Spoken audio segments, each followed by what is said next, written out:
Good morning, everyone, and welcome to the Liver Health Scientific Symposium presented by Asian Hospital and Medical Center and the Asian Cancer Institute. We invite you to register at the front desk near the entrance and get settled. Our program will begin at around 11:30. Thank you.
Good morning, everyone, and welcome again to our Liver Health Scientific Symposium presented by Asian Hospital and Medical Center and the Asian Cancer Institute. We invite you to register at the front desk near the entrance and please get settled. Our program will start in 5 minutes.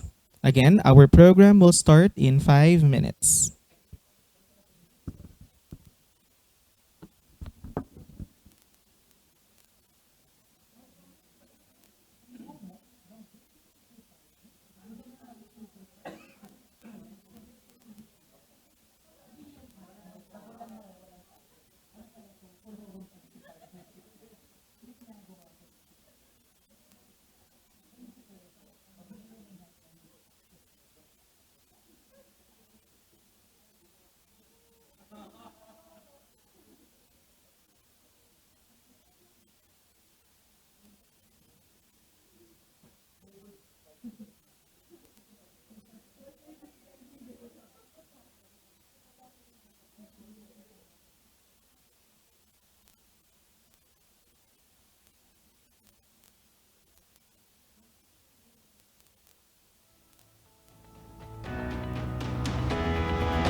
All right, good morning, everyone, and thank you so much for coming here today, despite our very inclement weather. I thank you so much for doing an effort coming here, all in the love of knowledge. No?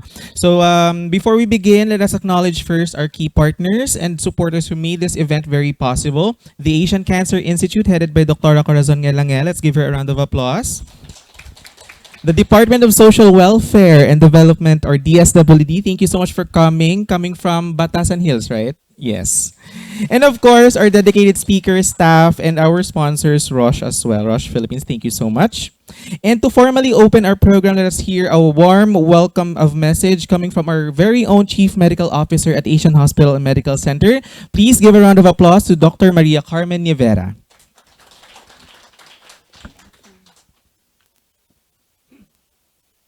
Good morning. Good morning, everyone. Good morning to our special guests from the DSWD. Good morning, Dr. Ngelangel, our head of the Asian Cancer Institute, and all our esteemed members of the community. So again, it's a great pleasure to welcome you to this scientific symposium organized by ACI entitled Hepatocellular Carcinoma, Screen, Diagnose, Cure, Control, and Palliate. This title reflects the full arc of care that we'd like to provide our patients here in Asian Hospital. Here, we are also proud to embrace innovation and technology towards providing this comprehensive care. And very soon, you will hear about one of our presentations, particularly about our offering of CyberKnife. This state-of-the-art technology is something that represents a major advancement of our ability to control and palliate diseases while preserving the quality of life. So it's a symbol of where we are heading toward precision oncology, personalized treatment planning, and minimally invasive solutions that work in concert with early screening, advanced diagnostics, surgical expertise, systemic therapies, and palliative care. So today's symposium brings together experts across multiple disciplines: hepatology, oncology, diagnostic and interventional radiology, surgery, supportive care, all sharing insights, research, and strategies to improve outcomes in hepatocellular carcinoma. So I encourage you to ask questions, engage, think boldly, how you can apply all these learnings, all the innovation towards compassionate care for our patients. So thank you for being here. Thank you for your commitment. And let's look forward to an afternoon of dynamic learning and purposeful collaboration. So happy learning to us all. Thank you so much, Dr. Carmen, for that very welcoming message. Saktong-sakto, magpapawarm sa malamig na umaga natin na yung lahat. So I just wanted to greet also our participants in joining us via Zoom. I know some of them were not able to come in here due to bad weather, but luckily we have Zoom, so they can join us still if they're at home. We also wanted to acknowledge the presence of our Director of Asian Learning Institute, Dr. Jose Acuin, and of course the head of our Conquer C, one of the units of Asian Cancer Institute, Dr. Enrico Tanco. Thank you so much for coming in. And of course, to inspire us with a message coming from the government sector naman. So we will welcome the Director of the Crisis Intervention Program from the Department of Social Welfare and Development, Dr. Edwin S. Morata. Let's give him a round of applause.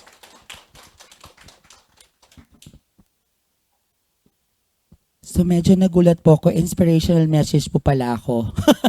But before anything else, we would like to extend our sincere appreciation from, of course, our butihing kalihim, si Secretary Rex Gatchalian, who is also busy today responding to the disaster. Alam niyo naman po na tayo po ay, again, sinusubok ng disaster sa ating bansa. And of course, our Undersecretary for Operations, si Yusek Pinky Romualdez. By the way, I'm not a doctor. It's Director Vince Morata of the Crisis Intervention Program. And this is also our opportunity to share with you how we can help you. Alam naman po natin, pagdating po doon sa hospital, after nyan, babalik po yan sa mga bahay nila to recover. And of course, the recovery is somehow difficult for them to do. And this is where the SWD comes. para po tulungan po natin sila para holistic po yung approach natin somehow. But before anything else, thank you po ulit sa imbitasyon. Unahin ko po muli ang pasasalamat po kay, of course, kay Dr. Carmen. Maraming salamat po sa pagkakataon na maimbitahan po kami here. Kay Dr. Corazon po, marami din po salamat. Sa mga nakachika ko na po kanina, Dr. Enrico and Dr. Jose, maraming salamat po sa pagkakataon na bahagi po ng inyong pong kwento kung bakit po nananatili pa rin po tayo ngayon sa atin pong posisyon para tumulong sa iba. Ang DSWD po sa madalas na maaaring nagkakaroon ng pagkakaibang interpretasyon kung paano po kami tumutulong. Meron po kami tinatawag na assistance to individual in crisis situation. And this is a frontline service which has been long operating before pa ako dumating sa departamento. I was in the department for almost 20 years. So it's been there. Medyo hindi na talaga siya napapopularize because there are some flagship programs na kailangan pang i-promote ng ating pong gobyerno. But this time, I'm bringing to your table our program for you to also help our clients navigate the services na pwede nilang i-offer at pwede nilang ma-avail po sa atin. We've been here because we felt the need to support them for their recovery. We are discussing AICS as one of our primary response for crisis. And crisis, somehow, walang pinipili ito ng estado ng buhay. Pwedeng mahirap, pwedeng mayaman, pwedeng may trabaho ngayon, pero after the crisis, wala na. Maaaring may kapasidad sila na matugunan ng pangangailangan nila right at that moment, but because of that crisis situation which they are not prepared, maaaring ma-shaken yung kanilang capacity at mag-regress ang kanilang functionality. That's why po we come up with this program because we wanted to support that gap of bringing that particular person for himself or for herself na ma-realize niya na may capacity pa rin siyang mag-recover. But kailangan natin siyang suportahan. And that's why the AICS program is here. And I think for the medical fields na nandito po sa harap ko ngayon at sa online, naniniwala tayo na karamihan sa mga tao na nagpapacheck up sa atin na humihingi ng mediko na tulong ay nahihirapan because of the capacity to provide.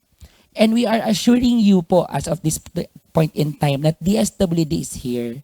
We cannot complete or we cannot fully accommodate everything. At least kahit paano mabigyan ng pagkakataon sila na mabigyan natin sila ng chance to recover by providing necessary services na meron po ang aming pong opisina.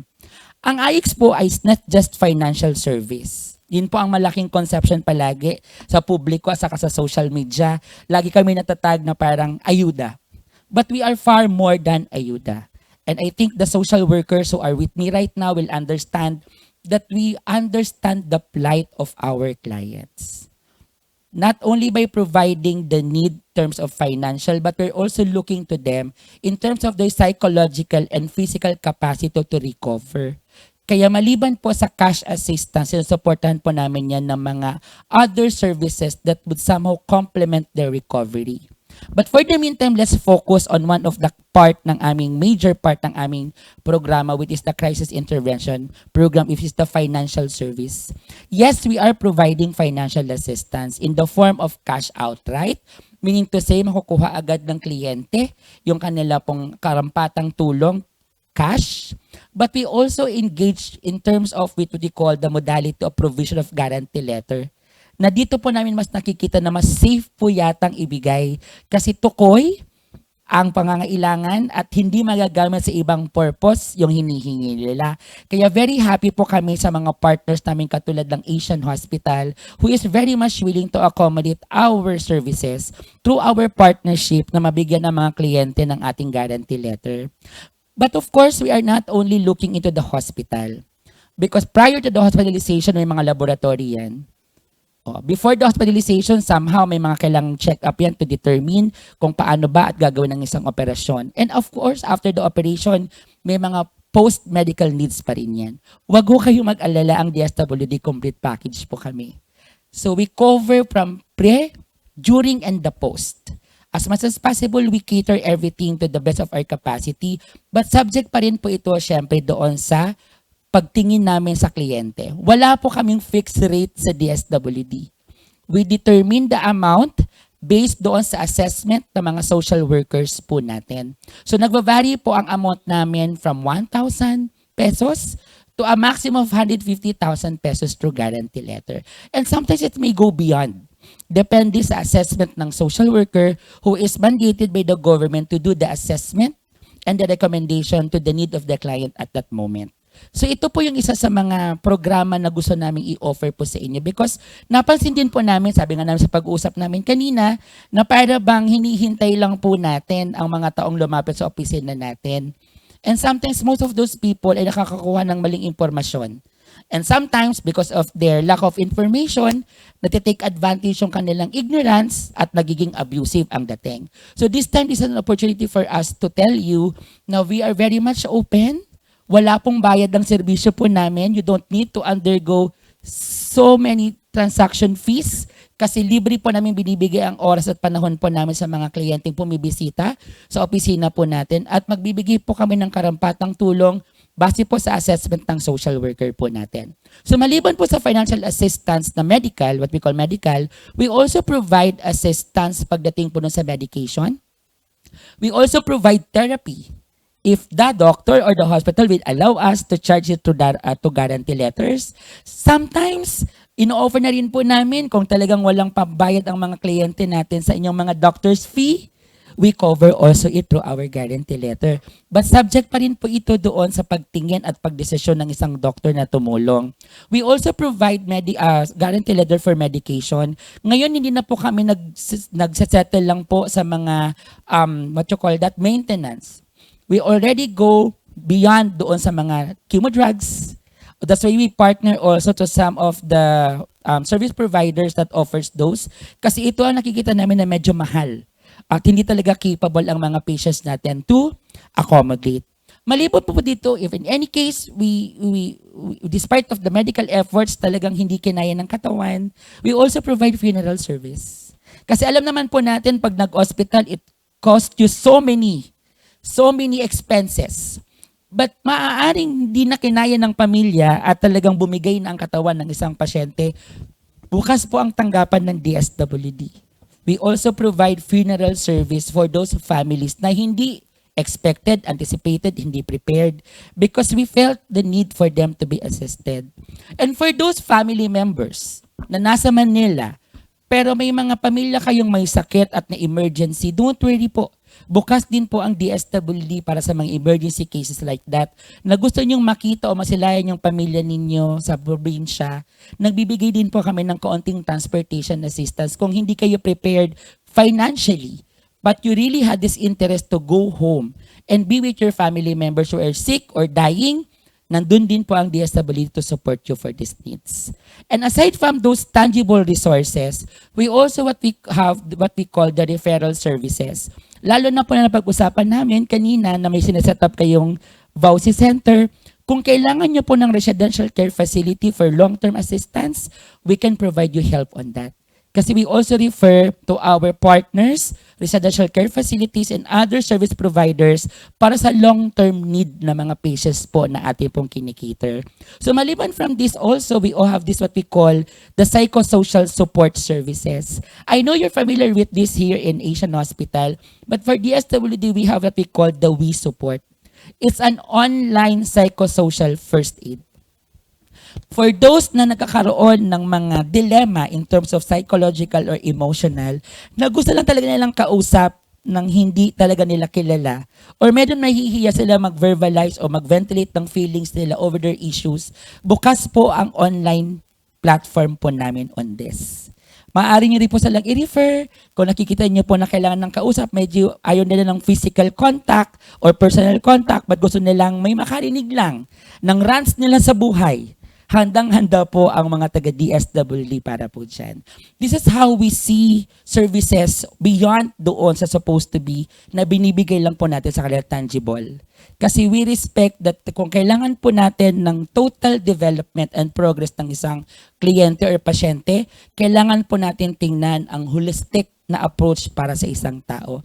Kung baka naniniwala mga social worker doon sa biopsychosocial and quote-unquote spiritual being. So, hindi kasi natin pwedeng tulungan ng partially lang. So, that's why masaya po ang pusuhan namin from the DSWD that we are invited to this kind of symposium in this engagement kasi ito yung pagkakataon namin ilathala po sa inyo na bukas po hindi lang po ang pinto namin, pati po ang isipan, puso at tenga namin para matulungan po namin ang mga pasyente po ninyo na kahit papaano po hindi maging mabigat ang sitwasyon po nila habang nandito po sila sa inyong pangangalaga. And for this matter po, we really do hope na sana magtuloy-tuloy po ang partnership po natin, ma'am. Hindi lang po magtigil dito sa pagbibigay impormasyon, but mas maparamdam po sana natin muli sa kanila na buhay po tayo, buhay po ang gobyerno, buhay po ang private sector like you po sa pagtulong po sa nangangailangan, lalo na po sa sitwasyon na meron po sila sa kasalukuyan. Hindi po matatapos po ang pagbibigay tulong po ng DSWD. At patuloy pa rin po kami magiging bukas doon sa suggestion. Kasi hindi po natitigil ang DSWD. So kung paano lang po namin tinitingnan yung pagsilbi, but we wanted to encourage more learnings and insight from our partners. At kayo po yon para mas maging extra sensitive at mas maging extra love po ang services po namin para po sa lahat. So muli po, maraming salamat and we do hope we will continue our positively and lovingly po. Maraming salamat and good morning everybody. Thank you so much, Director. May I correct myself? That's Director, not Doctor. Ginawa ko siyang Doctor na today. So at this point,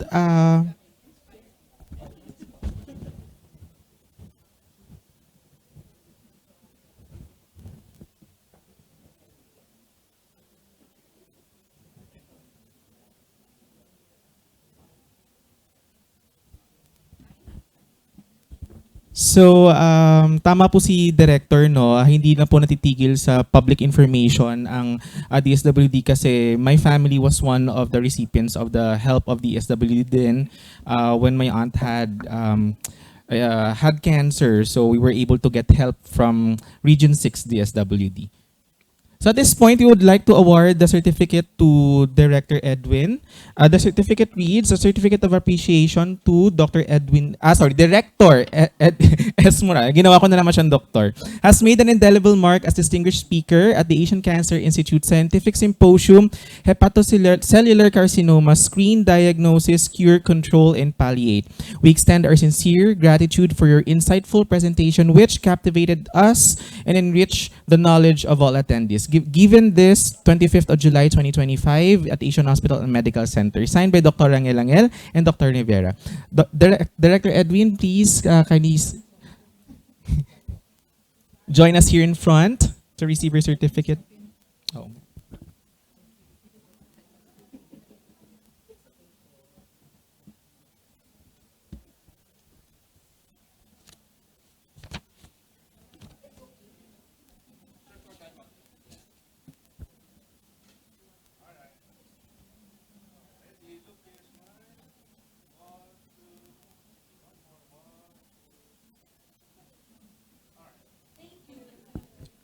Thank you again, Director Edwin Morata. And ito na yung pinakahihintay ng lahat. We will now have our lunch break. We have food prepared for you guys. Please enjoy this refreshment and we'll resume promptly at 1 p.m. for our scientific sessions. Again, this is our lunch time. Please help yourselves in getting your food.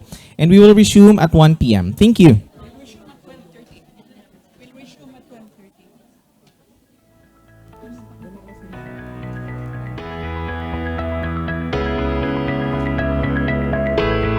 Alright, please help yourselves in getting your food.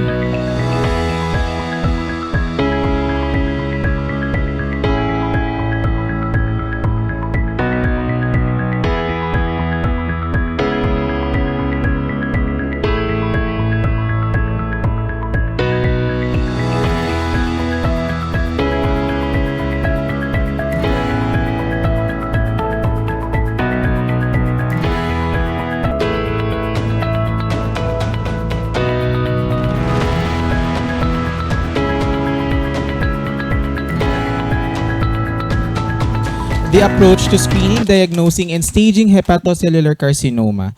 So, to give a background, Dr. Henry Winston Lee is a graduate of University of Santo Tomas, where he earned his Doctor of Medicine degree. He completed both his residency in internal medicine and fellowship in gastroenterology at the Philippine General Hospital. He further specialized in advanced clinical hepatology and transplant hepatology at the University of Toronto, Toronto General Hospital, one of the leading liver transplant centers in the world. Dr. Lee serves as a board member of the Hepatology Society of the Philippines, is a fellow of the Philippine College of Physicians. He is also a diplomate of both Philippine Society of Gastroenterology and the Philippine Society of Digestive Endoscopy. Currently, he is an active consultant here at Asian Hospital and Medical Center and an affiliate physician at the PGH and a clinical associate professor at the UP College of Medicine. He also practices at Healthquay Qualimed Santa Rosa. Let us welcome Dr. Henry Lee. Let's give him a round of applause. Thank you so much. We'll just set up very quickly.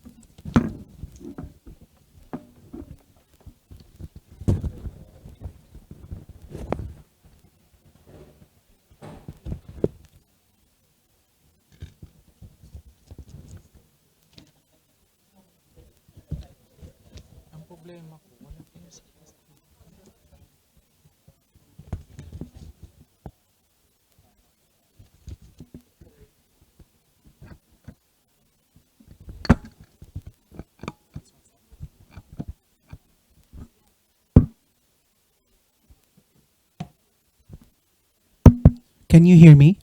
Okay, thank you so much. First of all, thank you for that very kind introduction. I'd like to first thank the Asian Hospital and Medical Center for inviting me to talk this afternoon for this symposium.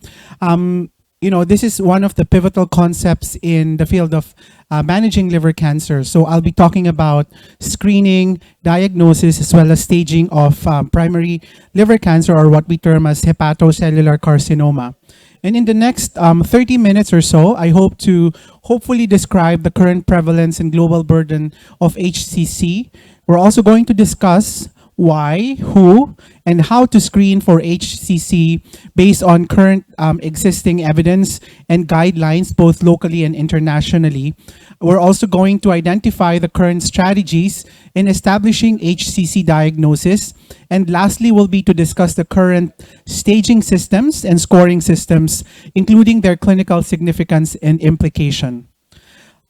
I'd like to start by saying that, liver cancer still ranks as one of the most common cancers around the world. In the latest Global Cancer Survey back in 2022, you'll see that liver cancer ranks as the 6th most common cancer in terms of incidence and the 3rd most common cancer causing mortality after lung and colorectal cancer. Zooming in on the continents, you can see that on this pie chart, you'll see that the green slice of the pie actually constitutes the Asian region, where almost three-fourths of these cancers are derived from in terms of incidence, mortality, as well as prevalence. And looking into East Asia, you'll see that the most common etiology remains to be hepatitis B infection, followed by your fatty liver disease, both alcohol and metabolic dysfunction syndrome, and lastly would be hepatitis C. Again, the strongest risk factor for you to develop hepatocellular carcinoma remains to be the presence of, scarring of the liver, or what we term as cirrhosis. And in terms of liver cancer, at least 80 to 90% of these malignancies stems from a patient with pre-existing cirrhosis. And the most common etiology would be from chronic viral hepatitis, not just in our country, but around the world, because of the strong population in China.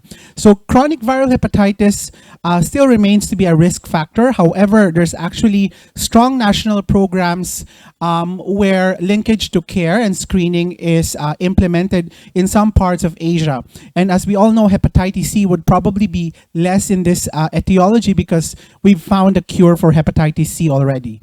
Alcohol-related liver disease, again, is also a strong risk factor. It increases malignancy by fivefold if you have a pre-existing cirrhosis with in the context of alcohol use. And one of the probably rising risk factors across the world, not just in the Western world, would be the metabolic dysfunction associated steatotic liver disease.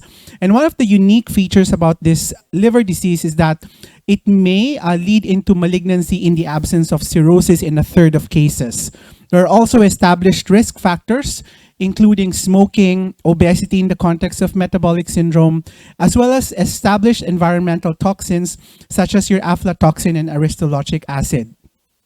Locally in the Philippines, it's sort of comparable with the global scale, such that, in terms of cancer-related mortality, liver cancer still ranks as a third most common cancer, apart from lung and the breast. And there are certain studies that were published back in 2015 and 2016, respectively, by Carpio and Panlilio, wherein in 2015 it was mentioned that the prevalence rate of HCC is around 7.8%, spanning from a survey between 2019 to 2012, with a male predominance of a 4:1 ratio. And again, the etiology, which is sort of comparable with the global scale, wherein hepatitis B and alcohol remains to be the most common etiologies of these malignancies. And unfortunately, the mortality rate rising up to 25%. As you can see in this pie chart, this was a multi-center study done pooling patients from NKTI and Philippine General Hospital back in 2016. About 429 patients were described, including their demographic characteristics, more so the stage of their liver cancer. And as you can see, the slice of a pie that is gray in color constitutes the advanced unresectable stage, or the BCLC-C, which we're going to discuss later on. And this actually poses a great challenge and a concern, because if you're diagnosed with liver cancer in this stage, then your only options are limited. You're only limited to systemic therapy, and that's in the context of you having a good performance status and a preserved liver function. So what are the challenges with screening? So why are people not getting screened? There was actually a 2012 study in the US where the pooled estimate rate of real-world utilization for HCC surveillance is a dismal score of less than 20%, or 17.8%. And in 2021, this was again compared, and it was showed that in the US, it remains to be 17.8, and in Asia, it's still half the population of patients who are at risk, about 43.2%. And in 2017, there was a survey saying that these are the usual, reasons why people defer screening. So they would say a third of them would say there's a scheduling process difficulty, they struggle with the cost, they are uncertain as to where to get these surveillance, particularly the ultrasound, and even some would even complain as mere as like transportation difficulties. So I think these are lessons that we have to probably imbibe and address in terms of increasing the rates of screening in not just in our country but across the globe. Because as you see in this 2021 global adherence survey, the screening rates are really low. So why should we screen patients? So this the survivals graph on your left-hand side is a randomized controlled trial in China, which is composed of around 18,000 patients, where they were stratified as to having screening or not. So 9,000 plus of them had screening, while the other half did not.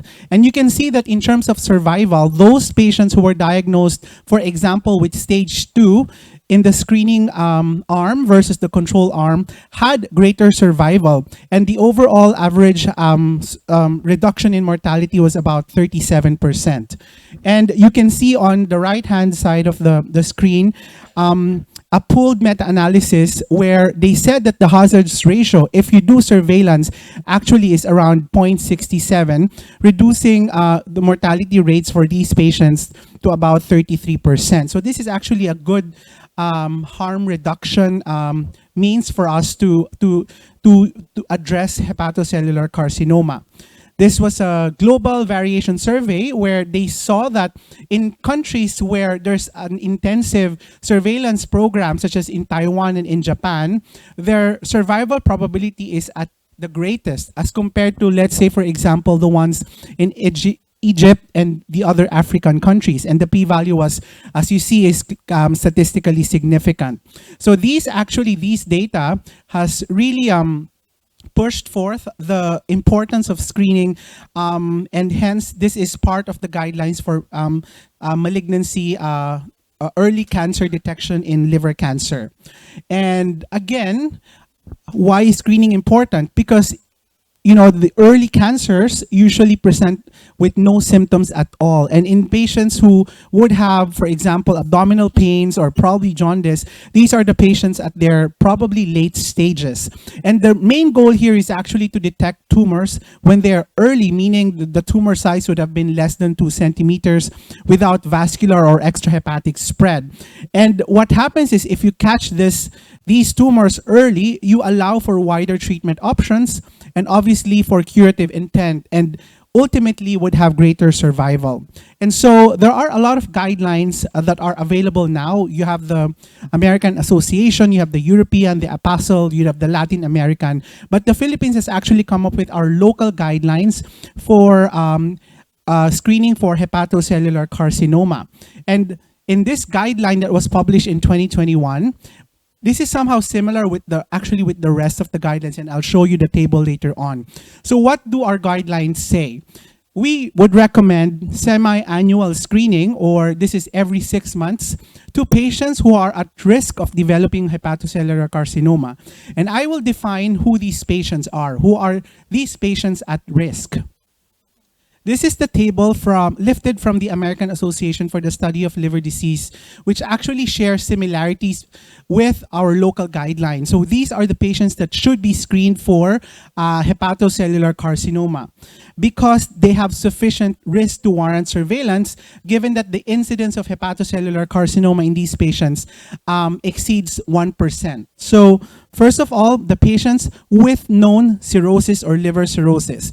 And they should be child spew A or B, because if they are child spew C, then we can sort of surmise that they might be in decompensation already, and their mortality risk actually outweighs the benefit of screening unless they will be a transplant candidate. And obviously, if the tumor is within transplant criteria, then we could carry on with transplant. And in terms of the etiology of cirrhosis, this is actually regardless of any etiology. So if you have a patient with known cirrhosis, either with Hep B, Hep C, alcohol, metabolic dysfunction associated steatotic liver disease, autoimmune liver disease, even PSC, if they have known cirrhosis, then they should be screened. How about for patients who are non-cirrhotic but with viral hepatitis? It was mentioned a while ago that apart from cirrhosis, actually chronic viral hepatitis remains to be a strong risk factor for the development of liver cancer in the absence of cirrhosis. And so, with the American guidelines and along with the other guidelines, actually the local guideline has agreed to screening people who are at risk even if they're non-cirrhotic. So chronic hepatitis B patients in males that are aged 40 years old and above, in women who are aged 50 years old and above, screening is imperative. People with family history of liver cancer, screening would also be imperative in these cases. However, there's actually a controversial population. How about for patients with hepatitis C who probably have stage 3 fibrosis, who've achieved SVR? Or how about patients with fatty liver disease alone? Are they candidates for screening? So I'll tell you why people do not recommend screening for these patients. And I think this, for me personally, with my practice, I do this very individually. So it's a case-to-case basis. But this is actually the evidence why all of the guidelines really do not advocate for screening in these patients. In patients with hepatitis C without cirrhosis, the risk for them to develop liver cancer is actually only 0.3%, as opposed to the ones with cirrhosis, where the risk is about 1.82%. Much so that if they develop sustained virologic response or cure, their risk for developing cancer is actually 0.9% compared to a 3.45% risk if they did not achieve cure regardless of their cirrhosis state. So again, I guess in this population, if you see a patient who's achieved cure without the presence of cirrhosis, then it could be individualized. And this is not a mandatory population where screening should be done. But how about for non-cirrhotic fatty liver people? In this survey, it was actually mentioned that the risk of people with mast-cell-related cirrhosis to develop cancer is actually high at 3.48 per 100 person years. However, when they compared this to people without cirrhosis, but then has metabolic associated steatotic liver disease, the rate of liver cancer remains to be low at 0.03 per 100 person years. And this is one of the evidence that drove them to not recommend screening for these patients.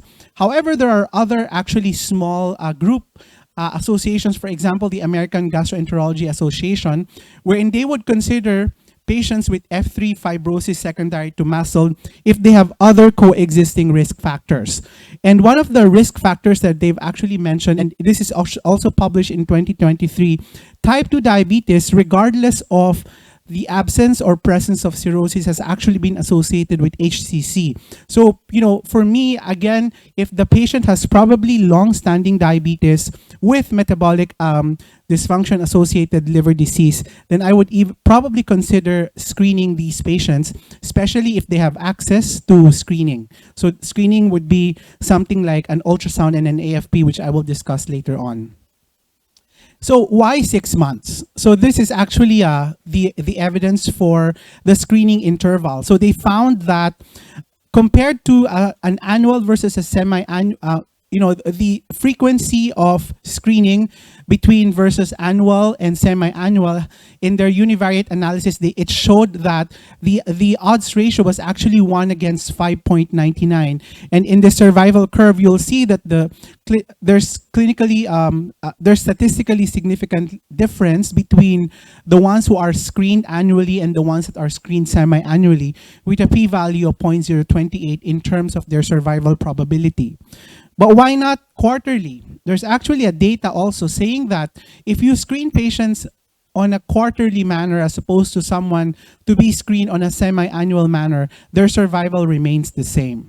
And this is actually stems from the fact that the interval for cancer screening was actually templated from the doubling time of the cancer itself.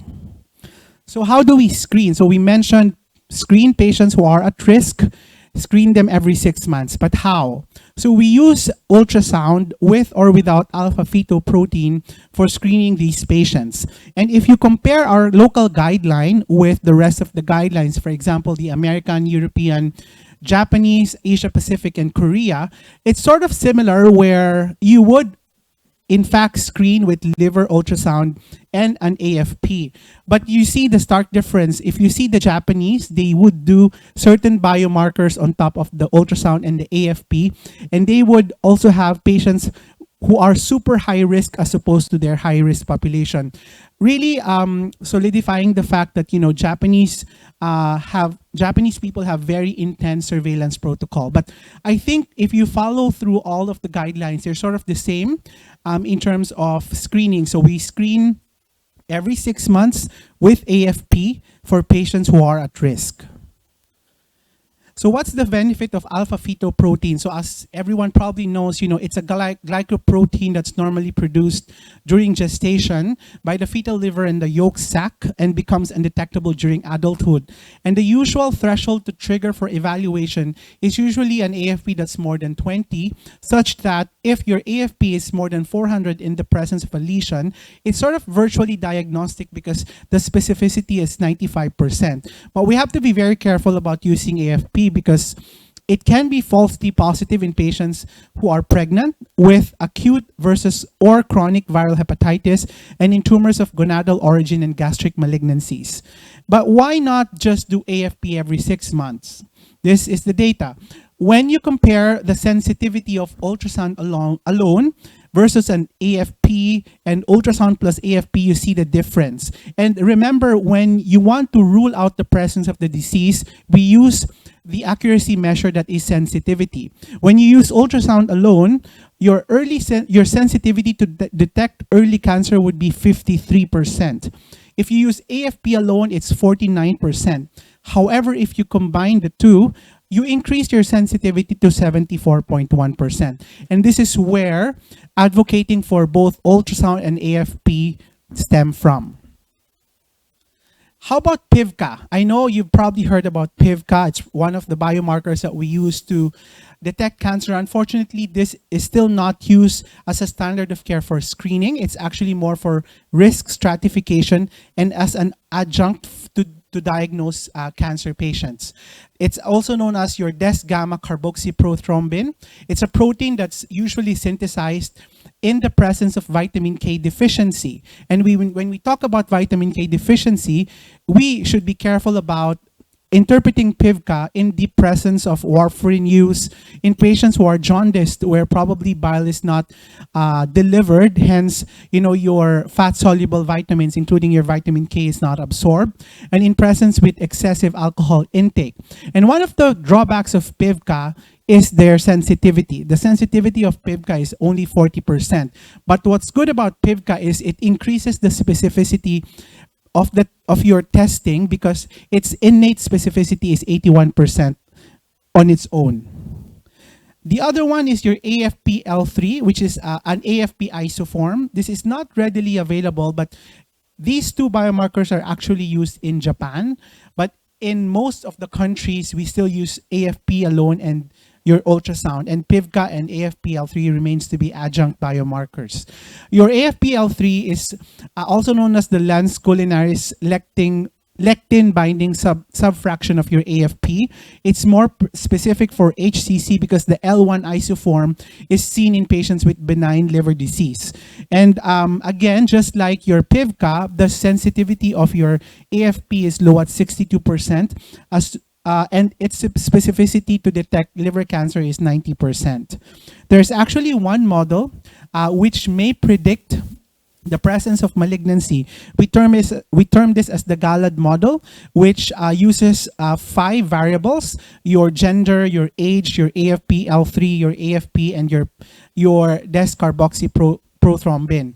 And this remains to be further validated, but this GALAD model was actually originated from a single center study in Birmingham in the UK, wherein they were able to test via a case control study patients with chronic liver disease and HCC, and they found that these variables are actually the ones that would sort of increase the chances of you to detect cancer. So it's more of like a detection model or prediction model.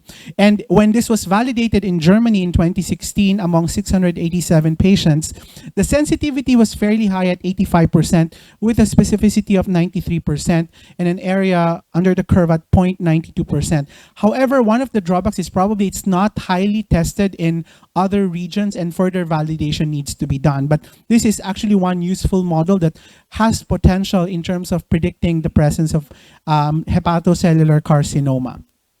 Again, just to recap, we should recommend surveillance semi-annually for patients who are at risk, and this is through the use of ultrasound with or without alpha protein if it's available. We're done with the screening. How do we diagnose then? The paradigm has shifted already, and now we can actually diagnose hepatocellular carcinoma non-invasively. And in this local guideline, it was recommended, and it is sort of similar with the other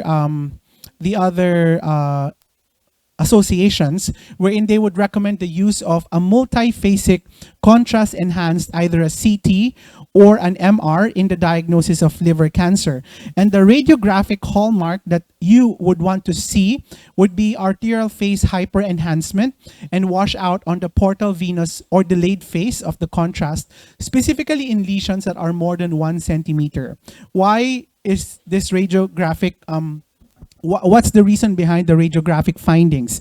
Remember that your liver cancer is solely supplied by your hepatic artery as opposed to your normal liver cells, where it's being supplied by both the portal vein and the hepatic artery, such that when you have tumors in the hepatic arterial phase, they would light up, hence the enhancement.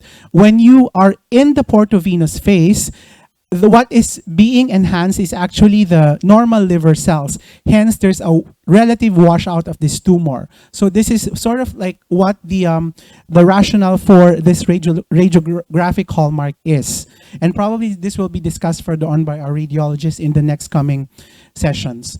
There's also the use of LIRADS, the liver imaging data system, or the liver imaging reporting and data system, such that they classify the lesions as to LR1, 2, 3, 4, 5. They would also say LRTIV and LRM. When we say LR1, then the radiologist would say that the lesion is definitely benign and there's really no need for further tests, and you can revert back to your normal ultrasound imaging with AFP every 6 months. And then I guess the sort of the gray zone comes in at LR4, wherein multidisciplinary conference plus minus biopsy would be warranted.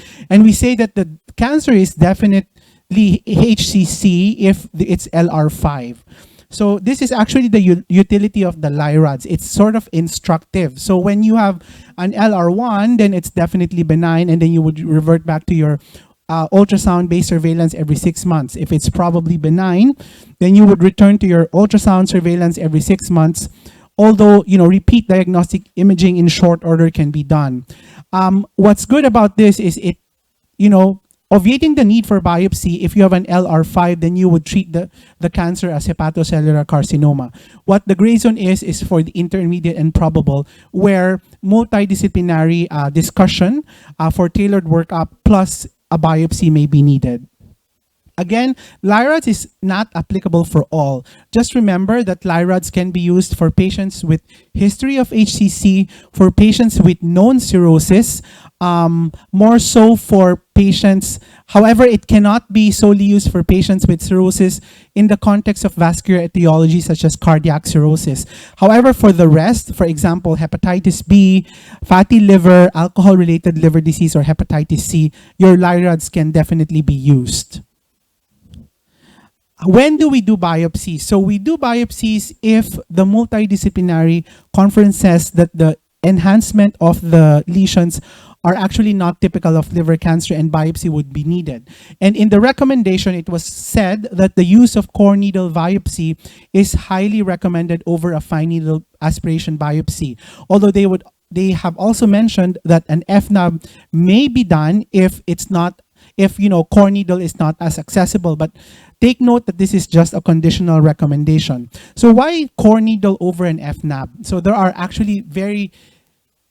various and there's a lot of advantages of using your core needle biopsy. First of all, your core needle biopsy, because it provides more tissue specimens, better shows features of liver architecture, and you can have, and the amount of the tissue that you would get is actually sufficient enough for you to do immunohistochemical staining if need be. It still remains to be the first line, not just in our country, but across the world. Its cost does really not differ from an FNAB, and FNAB would usually give inconclusive results, incurring higher costs because you would need to do core needle biopsy later on. And again, the risk of bleeding may still be offset by the hemostatic matrix. So again, we don't do biopsies routinely. We just use it for patients where the diagnosis is not established via imaging techniques. And how do we stage? So there's actually a lot of staging systems, and I'll tell you what the peculiarities or the advantages of each would be. But basically, most of the staging and prognostic systems incorporate several features. So they would incorporate severity of underlying liver disease, the tumor size, the extension of the tumor into the adjacent structures, the presence of spread from outside of the liver, and the performance status, or the Eastern group for the performance status based on the ECOG. And there are commonly used systems. So you have the TNM, the Okuda, the CLIP, but the most useful, I would say, is the BCLC, which I will discuss. So your TNM is provided by the American group. It's currently on its 8th edition. It was published in 2022. And the TNM staging for liver cancer has been validated in patients treated with both either resection or transplantation. And just like the rest of the malignancies, it's staged as 1, 2, 3, and 4. It does not account for the severity of liver disease since it's usually not ideal for treatment decision making.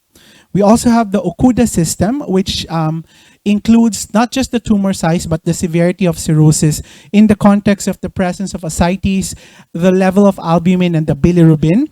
It does not stratify patients whether they have vascular invasion or if there's presence of extrahepatic spread. Hence, the Okuda system is actually just a purely clinical scoring system, such that it sort of gives you the usual survival rate, wherein for stages 1, 2, and 3, the average survival would be 8, 2, and 0.7 months respectively. We also have the CLIP score. It combines tumor-related features as well as liver function. Tumor-related features in the context of the morphology of the tumor, the level of the AFP, and the presence or absence of portal vein thrombosis, with the child's PU as their liver function parameter. The CLIP score was actually suggested and has performed better, especially in patients who are undergoing local regional therapy, for example, in the form of TACE. And you'll see the sort of the survival in months, the average survival, depending on their CLIP score. But I think what's most important and probably one of the most significant staging that we have to know is the BCLC, or the Barcelona Barcelona Clinic liver classification, wherein they would classify the patients as to 0, A, B, C, and D, with a very early stage, intermediate stage, advanced, and terminal stage. What's good about BCLC is it still considers not just the tumor characteristic, but again, the liver function, just like the rest. However, for BCLC, it also sort of guides you as to how you're going to go about the treatment options, provided that you have the tumor features as well as the patient characteristics. So usually, terminal stage or the stage D of BCLC obviously would just benefit from palliative care. If you have a patient with advanced stage or BCLCC, they are the ones who would benefit from systemic and immunotherapy with the use of atezo-bev, for example, and oral chemotherapeutic agents. You also have in the left side, wherein you would have very early stage, wherein either ablation or resection would be the most ideal. And for the early stage, which is stage A, wherein if they have single tumors that are more than 2 centimeters or multinodular with the greatest that is less than 3 cm, there are a few options. It could be local regional therapy and even transplant in patients with failed liver function. So what's good about this is it's sort of comprehensive as opposed to the other staging systems. Again, I guess I'd like to conclude in this part. So I'd like to say that HCC remains globally prevalent in terms of significant, and also provides significant morbidity and mortality across the world. The usual surveillance that we do for patients would be ultrasound and AFP every 6 months, and this has been an effective mainstay strategy in early detection of cancer and obviously linkage to curative therapy. And in most at-risk patients, establishing the diagnosis of HCC now relies on non-invasive methods, obviating the need for biopsy. And proper HCC staging remains a valuable tool in deciding the most appropriate treatment, and also for us to assess the prognosis of our patients. Thank you very much for listening. If you have questions, I'd be happy to answer them. Thank you, Dr. Lee, for that insightful talk. May I please invite here Dr. Pamela Patdu. She will be our moderator. Audiences, if you have questions, please feel free to ask our moderator and the speaker.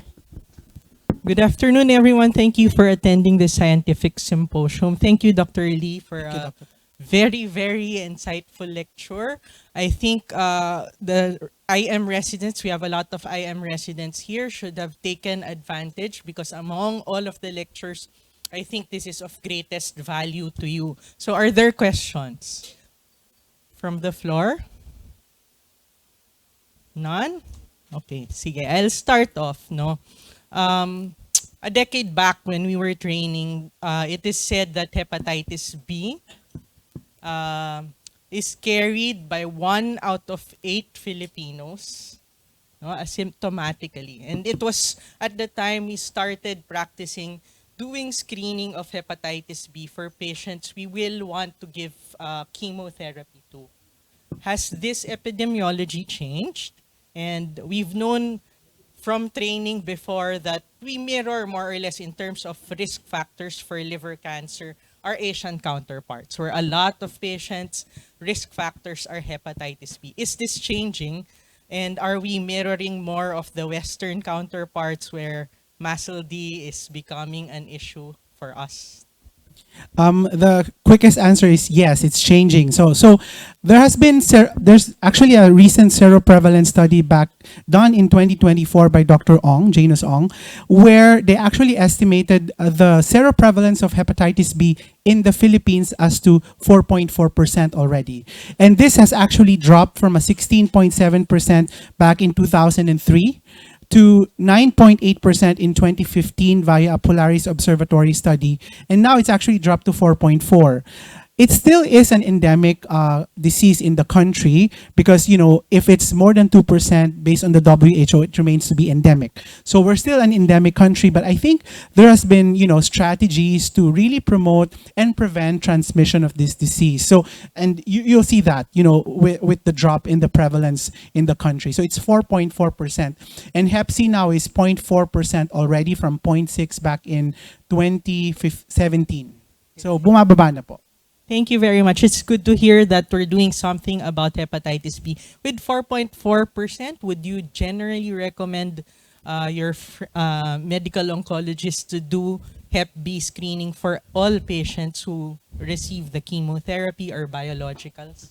Yes. So actually, for all residents, actually in the latest guideline for the Philippines, all patients should actually be offered testing because of the endemicity of hepatitis B. So not just for chemo patients, but even more so for our chemo patients. But all of our patients should actually be offered screening once in their follow-ups because this is, something that we catch, something that we probably can treat, and something that has a lot of morbidities, disease-related morbidities. So it should be offered actually, Doc, for all. Take note of that, residents, for your OPD patients. Now ask yourself, have you been screening your patients or at least offering Hep B screening to our OPD patients? Okay.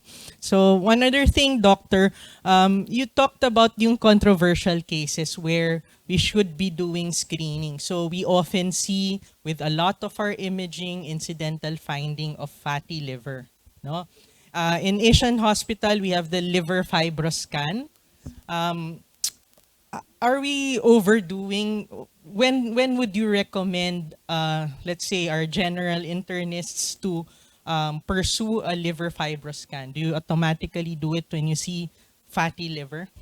Okay. From a public health perspective, I think when you see a patient with MASLD, there are non-invasive testing. So one of them would be fibroscan. But I think one of the things that you should also know is there are other easily accessible, probably cheaper alternatives, such as your APRI score, wherein you would just get your AST and platelet, and you have FIB4, wherein you would just get age, AST, ALT, and platelet.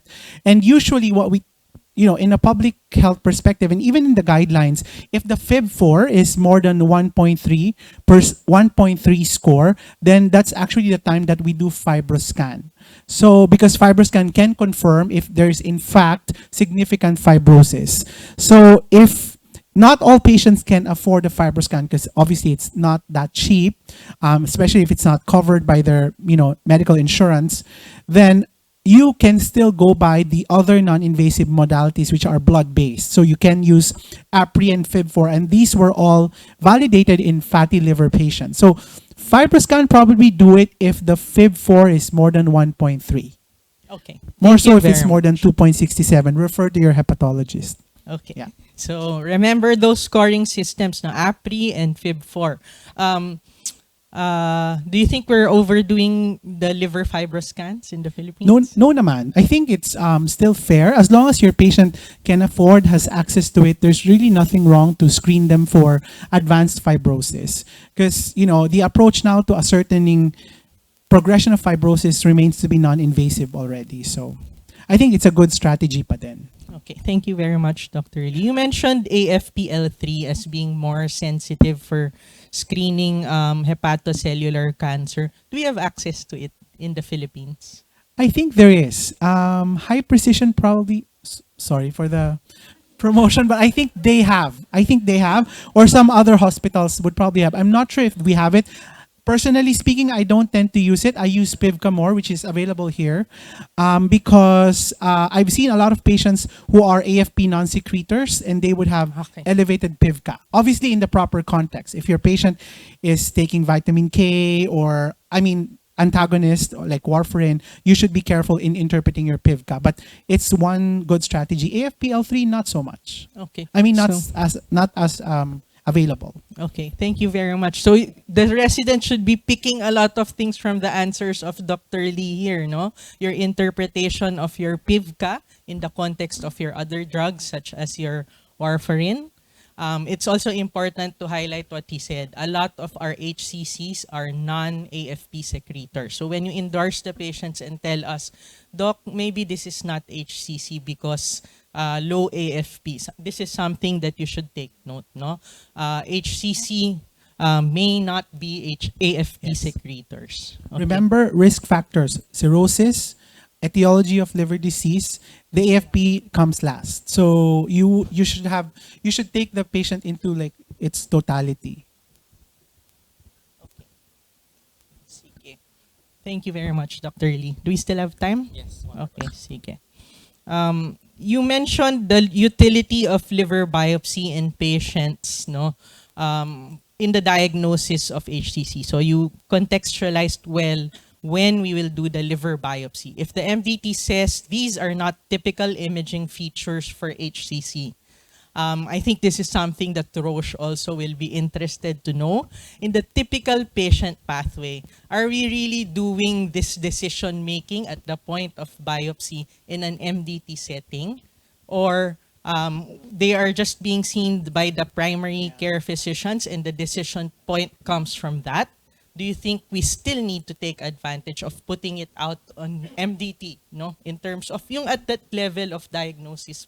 Definitely, I don't really put patients into biopsy if I don't have probably 2 or 3 radiologists see my images. If there are typical features of HCC, I would definitely do an MDT, with radiologists involved. Para there's like a shared decision in terms of going about what the patient should do. Because obviously biopsy is not that, it's still invasive in a way. It carries, risks. So it has to be a shared decision. And I would still recommend doing an MDT before proceeding with a biopsy. If you have Yeah. doubts only, but you screen first and Yeah. then you decide from there. Yes, Okay. that's what I do. Yeah. Thank you very much, doctor. Thank you. I think you. we can. Thank you, Dr. Patdu and Dr. Lee, for that very insightful discussion. At this point, we would like to award the Certificate of Appreciation to Dr. Henry Winston Lee. It reads, Henry Winston Lee has made an indelible mark as a distinguished speaker at the Asian Cancer Institute Scientific Symposium, Hepatocellular Carcinoma, Screen, Diagnose, Cure, Control, and Palliate. We extend our sincere gratitude for your insightful presentation, and which captivated us and enriched the knowledge of all attendees. Given this 25th of July, 2025 at Asian Hospital and Medical Center. Signed by Dr. Langel and our CMO, Dr. Niviera. Dr.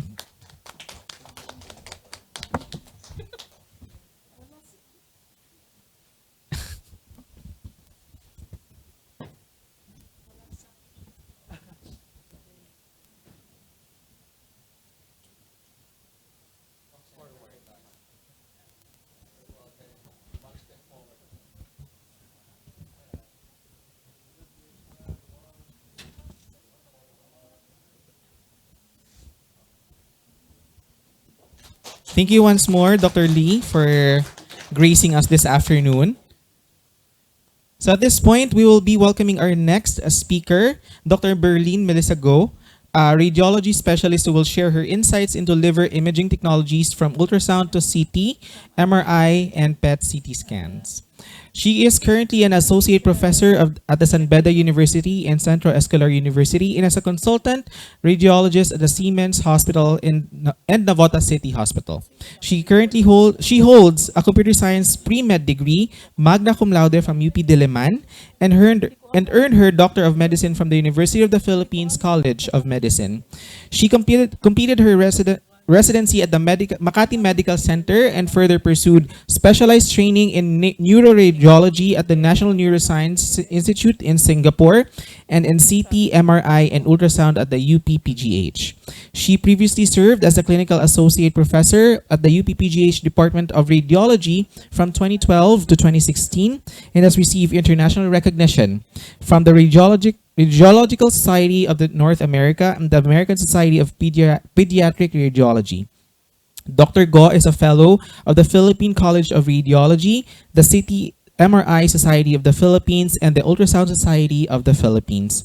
Beyond these accolades, Dr. Go continues to inspire many with her personal strength and grace. In 2021, she was diagnosed with a stage 4 breast cancer, a challenge she faces with courage, positivity, and unwavering dedication in her profession. She is responding well to the therapy and remains to be an active force in the medical community. Please join me in welcoming the brilliant and brave Dr. Berlin Melissa Go.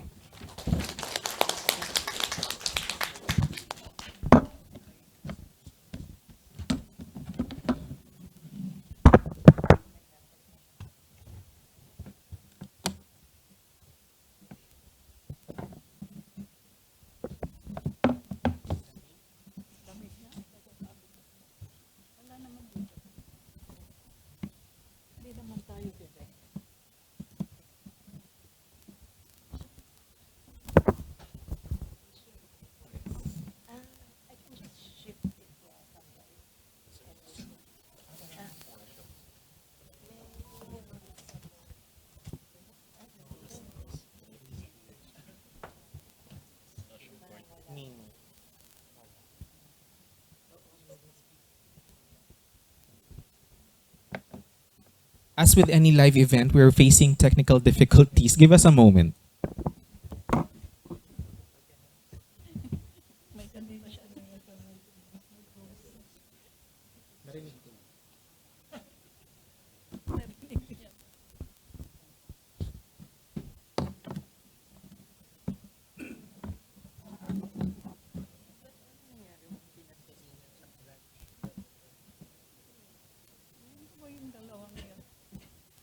Sa Raj daw clinic niya, sa Selena, well, di ba nag-back off siya nung nag-ectopic siya.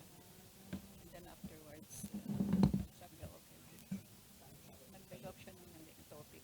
Kala niya, sabi ko, nandito ka pa. Sabi ko, hindi po ba hindi ibig sabihin, nag-treat siya, pero hindi naman pala mabigat sa katawan niya.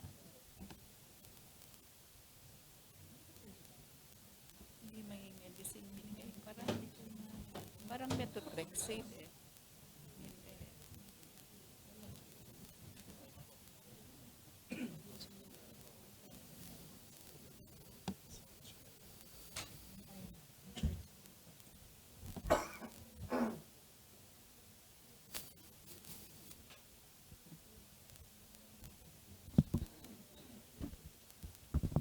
Kaya yung slides niya eh, hindi eh. Good afternoon. Can you all hear me? Thank you very much for inviting me to this symposium.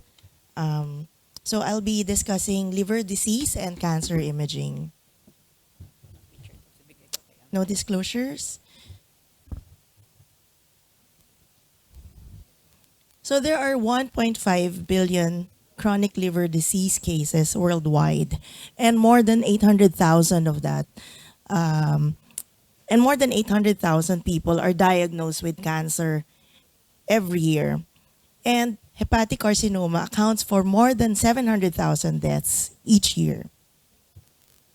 Our diagnostic imaging modalities include ultrasound, which is very helpful as a baseline study, especially if we are in regions where finances are of concern and when CT is not readily available.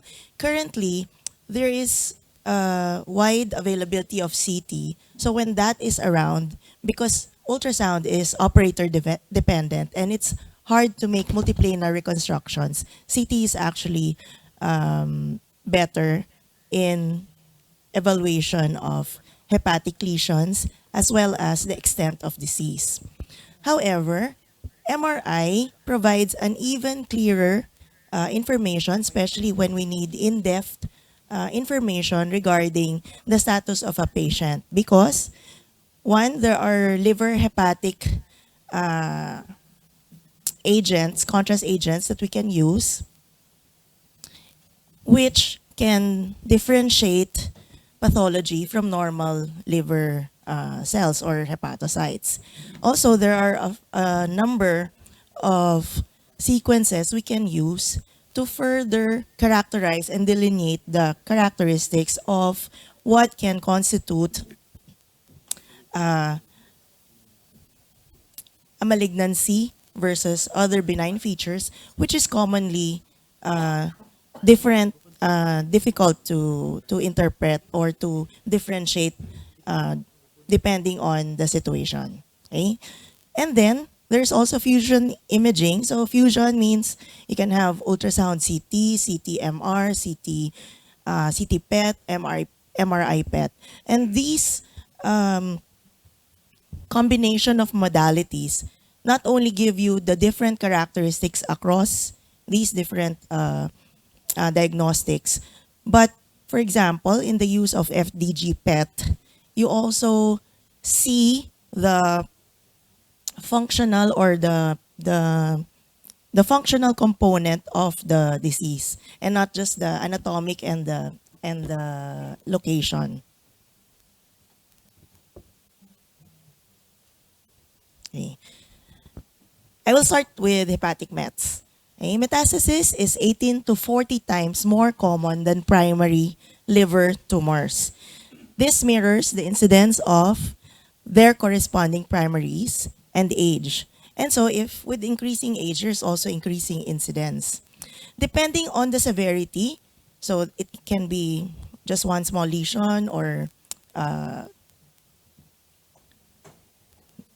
aggregate of large lesions, etc. The symptoms may be none to severe pain and disordered liver metabolic function, and may present with, for example, like ascites and fever, and various appearances on radiologic imaging may also mimic benign disease. So this is where your relationship with the radiologist will come into play. Okay, these are some examples of metastases. As you can see, can we please turn down the lights? Or can you see the images? Yeah, we can see. You can see, okay. So can you differentiate that this is, do we have a pointer?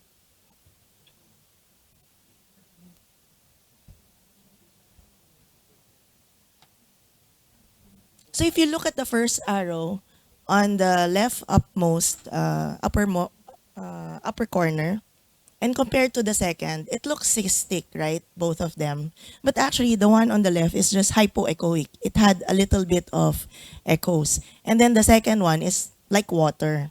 Okay? And then the third one, you see, it's a clump of or an aggregate of hyperechoic. So, okay, nomenclature. When we talk of ultrasound studies, we talk about echoes because it's the sound waves that is coming from a piezoelectric crystal on the probe that is passing through whatever structure you're looking at. And then that sound wave is echoed back. Whatever is echoed back, depending on whether it's solid, liquid, or air, or bone, that forms an image. And so when we describe lesions, we say hypoechoic, isoechoic, hyperechoic. Okay? For CT, we have Hounsfield units, which measure um, parang the density. So we say isodense, hyperdense, hypodense. And then for MR, we have intensity. So hypointense, iso-intense, hyper-intense. And for CT, we base it on water. So water is 0. And then when you say isodense to muscle, so that means the Hounsfield units of muscle in whatever structure you're looking at or describing is the same. Okay? So for ultrasound, we talk about it in form of echogenicity or echoes. And as you can see, these are some examples of metastasis. It can be hypoechoic, it can be cystic, it can be hyperechoic, it can have a halo. And so it is hard to differentiate, for example, from a hemangioma, which can look the same. It can look similar to focal nodular hyperplasia. It can look the same as a cyst. No? So how do you differentiate cyst from cystic metastasis? Those are the some of the questions that come to mind when we look at the ultrasound.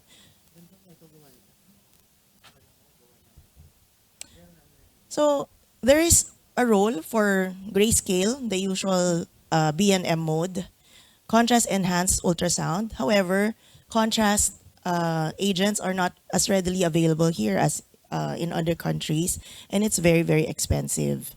And if the patient has limited resources, then you'd rather use that resources for management rather than diagnostic.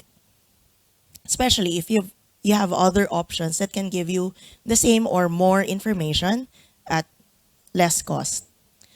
And then, of course, there's also intraoperative ultrasound. All of these have their own utility.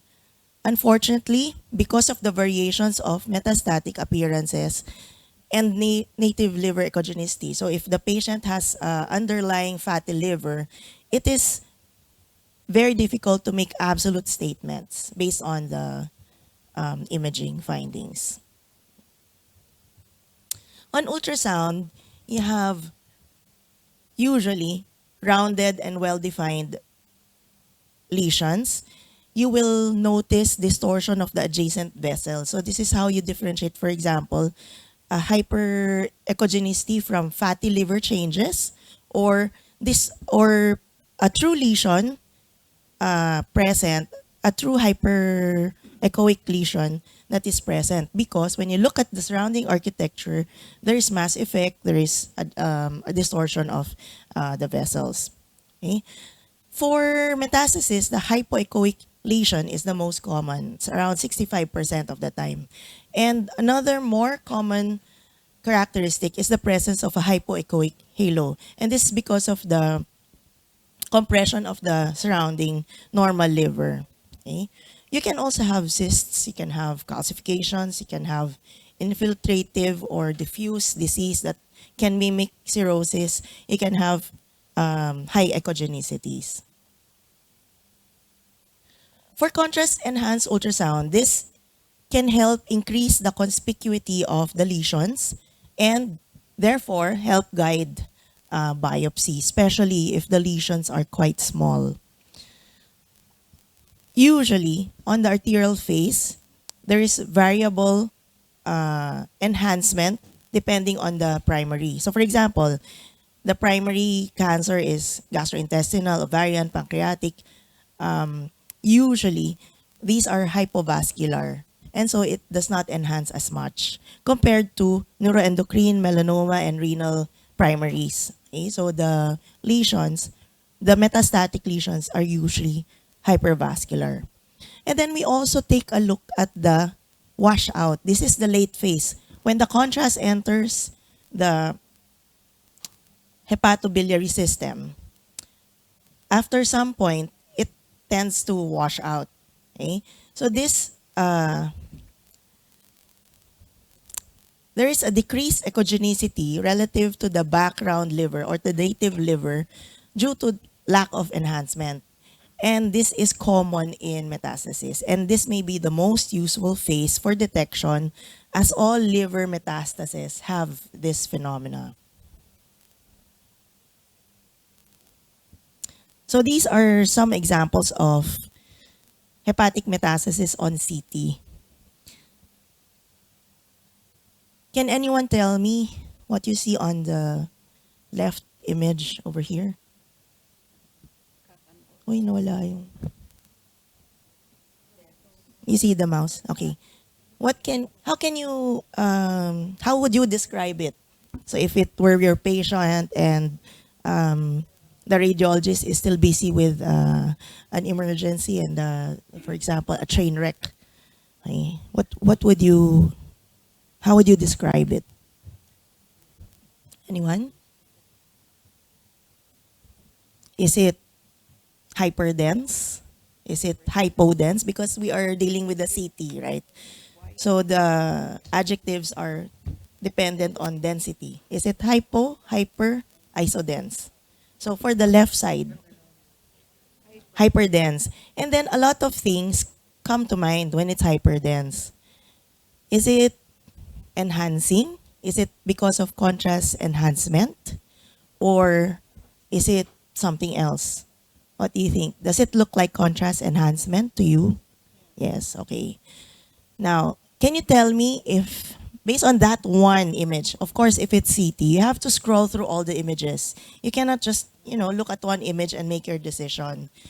Because the extent and the identification of the involved structures would depend on the continuity. So, if it looks weird, you go up and down, see where it connects. If it connects to the aorta, then you know it's vascular.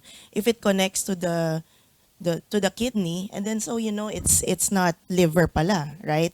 So for example, in this one image, can you tell me if this is a contrast or a plain study? And where would you look?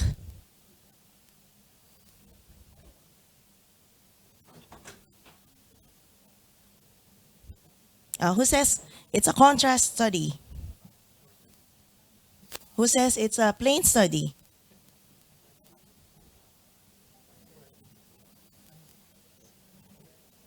There are different patients po, sir. What about the others? You cannot fence it. It has to be contrast ba siya or hindi? Kasi, we cannot say na, don't know.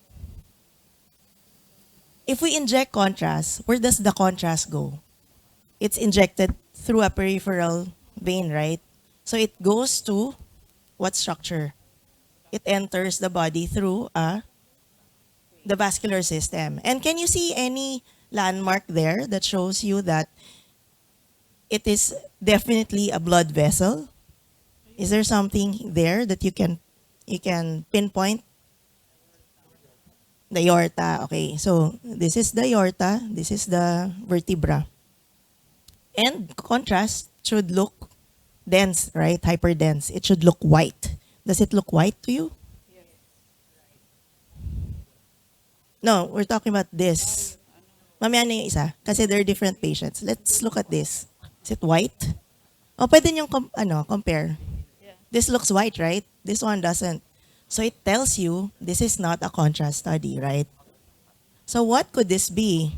What's that? What are these? These are calcifications. Okay? And are calcific metastasis a possibility in hepatic metastasis? Of course. Okay? So this is probably a GI source. Okay? And then when you look at the other one, so now you know where to look, right? So you have the aorta, it's white, you know it's a contrast study.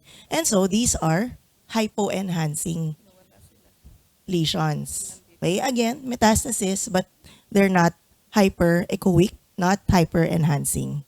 Okay, so probably from a different primary. Another thing. So when you inject contrast into a patient, so very, very early, it will be the peripheral vein where the contrast was injected in, where that will light up.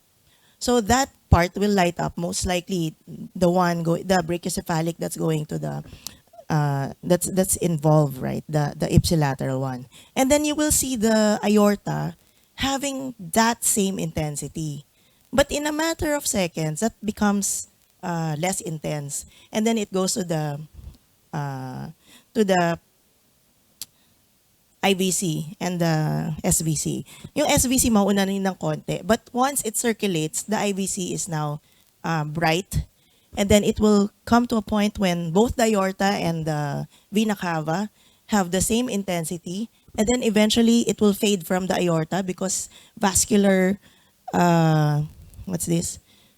Circulation is very fast in a normal patient. Of course, if the patient has a cardiac disease, whatever underlying condition, the timing will be slightly different. Okay? So it will be peripheral vein, aorta, and then eventually the inferior vena cava. Okay?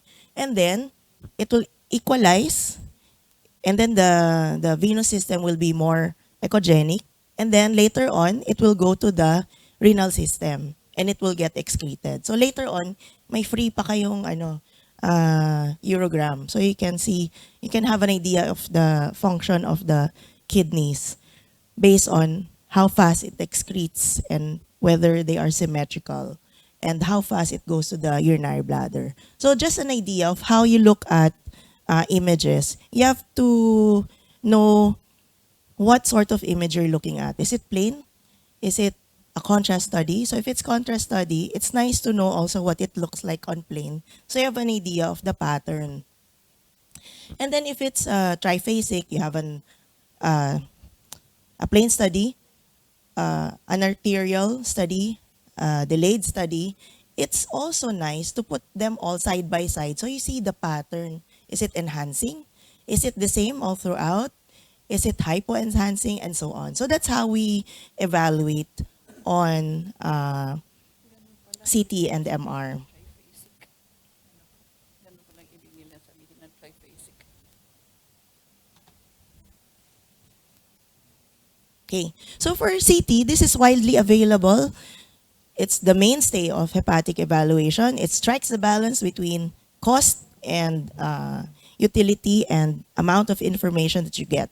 Mostly, you have low or iso attenuating lesions, so low, hypo, or iso, same.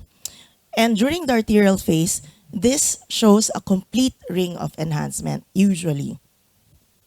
Depending on the lesion size, the margins may be irregular, especially when there's necrosis, but the margins can also be sharp and well-defined.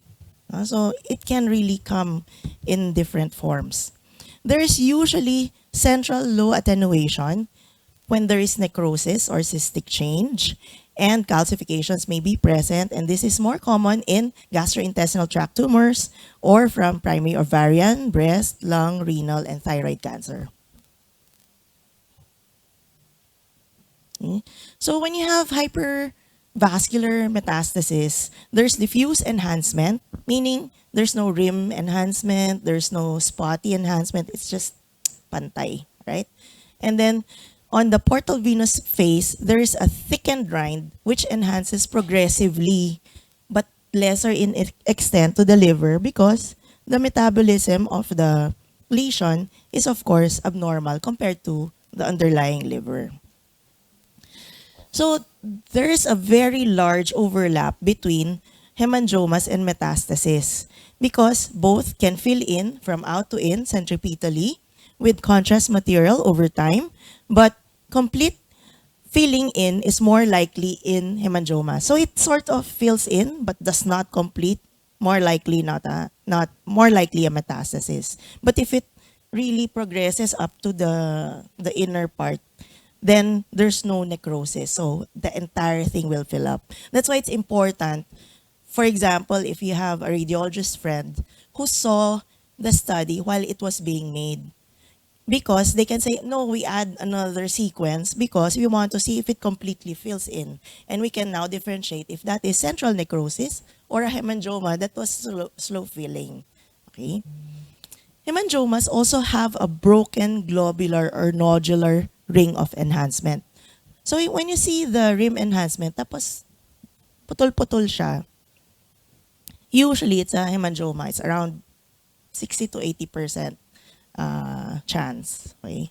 Sensitivity and then specificity is around 70 to 84%, mga ganon. Okay? And then, when you have small, homogeneously enhancing hemangiomas, these are very difficult to differentiate from hypervascular metastasis on arterial phase. Okay? They can look pretty much the same. So, yon. So, you'll have to do other things. Hemangiomas also tend to remain enhanced during the portal venous phase, whereas metastasis usually wash out. Okay?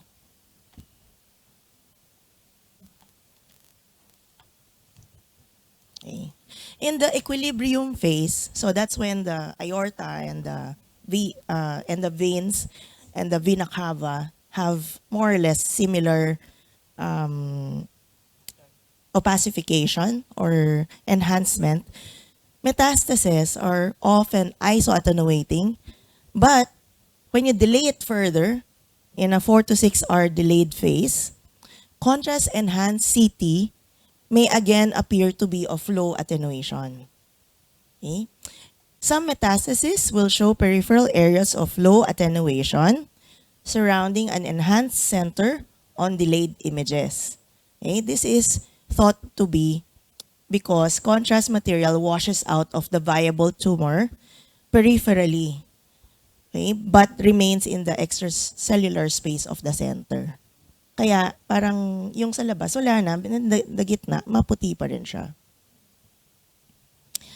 These are examples of METs on MRI.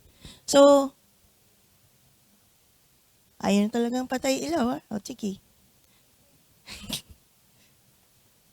So, I'll just point out that if you look at, so these are the lesions, right? Here, here, here, here. This is exactly the same patient over various MR pulses, okay?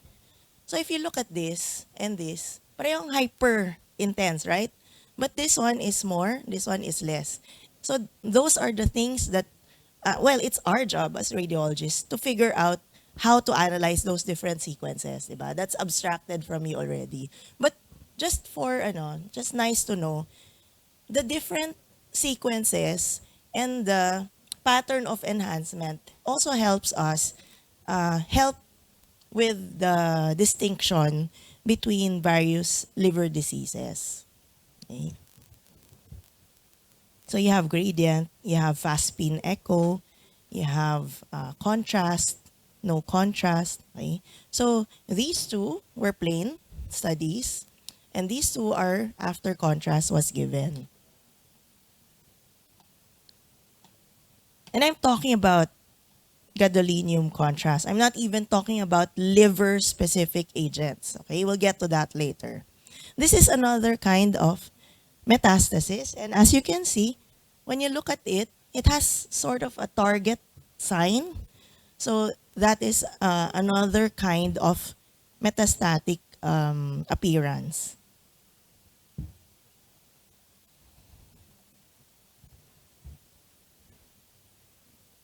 Okay. So MR appearance is also variable. MRI is more sensitive than CT. It involves numerous sequences, and the choice of contrast agent, whether an extracellular contrast agent or liver-specific agent, is important.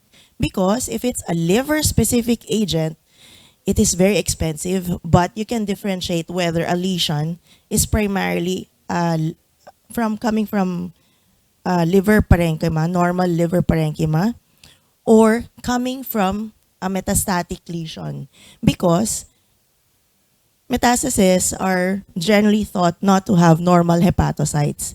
Therefore, towards the latter phase, the lesions will be like hollow holes. Okay? They will not enhance. Whereas normal cells, normal hepatocytes will continue to enhance because of the affinity of the liver-specific contrast agent. Okay? The most frequent appearances are on T1. So T1 is it's the most similar to anatomic and most similar to CT imaging, right?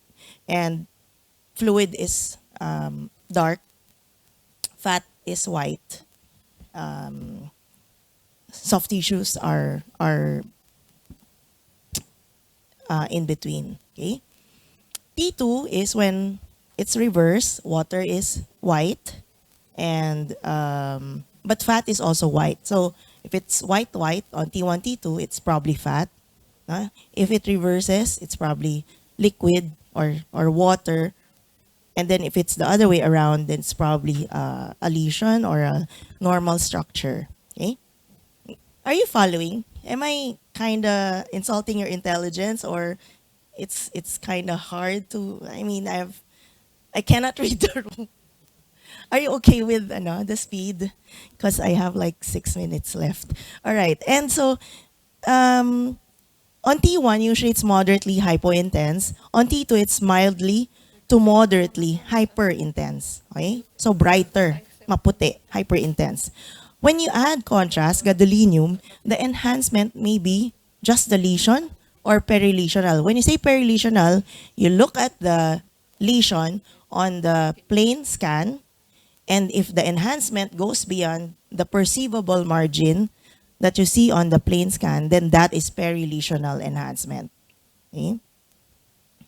You can have small lesions, and these tend to uniformly enhance. If it's a large lesion, they tend to show transient rim enhancement, and these will wash out. Okay? This is very helpful in distinguishing metastasis from liver hemangioma, because hemangioma will keep filling up, metastasis will wash out because there's no normal hepatocyte, and the vascularity is not normal also. Okay? Perilesional enhancement is most commonly seen in colorectal and pancreatic adenocarcinoma metastasis. Okay? Here we go. Eovis, Primovis, depending on what region. Is it US or Europe? These are liver-specific contrast agents, which I've mentioned will have very high affinity to normal hepatocytes. So if it's abnormal, they will not enhance, and these will show up as whole. So if you're familiar with nuclear imaging, they call it cold spot, diba? Maitim. So if you think in the same wavelength, then if it's dark after injecting the contrast after some time, it's more likely something to be wary of. Then we also look at the diffusion of water and across the lesion, and if it's restricted, then it's more likely metastasis. Okay? Fluid levels are also considered a specific finding for neuroendocrine tumor metastasis. So, for example, the target sign, more likely lung primary, and then since you have your diagnostics and other clinical history, then you can correlate, and it can help confirm whether the lesions exhibit the pattern that you expect depending on the primary.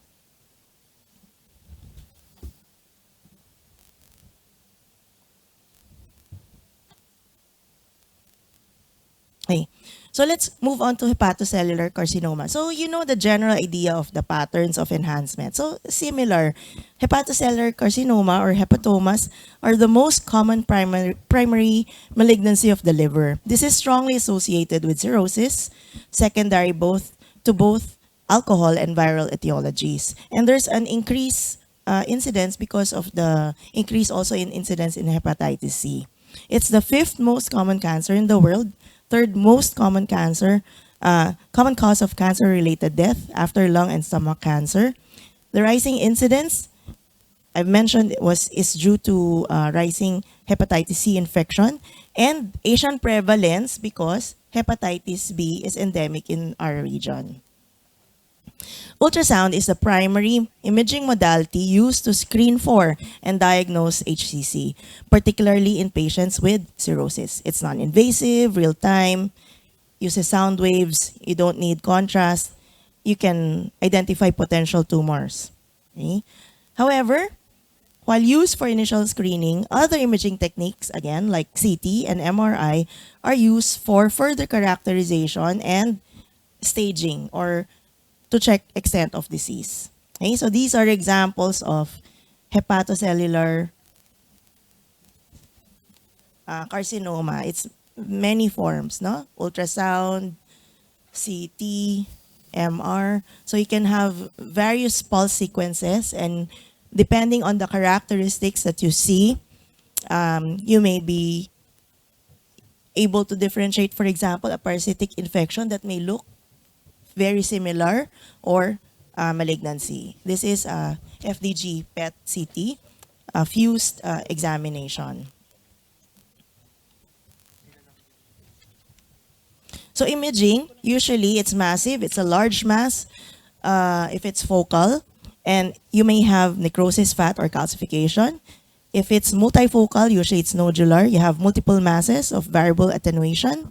You may have central necrosis, and then you can have diffuse, which looks like cirrhosis. In ultrasound, usually small focal hepatocellular carcinoma is hypoechoic compared to the normal liver. For larger lesions, it's usually heterogeneous because of the scarring and fatty change, necrosis, and calcifications. Okay. If there is focal fat sparing, there may be a peripheral halo of hypoechogenicity. Okay, so there's a dark halo. And if it's diffuse, it's very hard to identify or distinguish from background cirrhosis, which is, splitting hairs really, because cirrhosis predisposes also to increased incidence of HCC.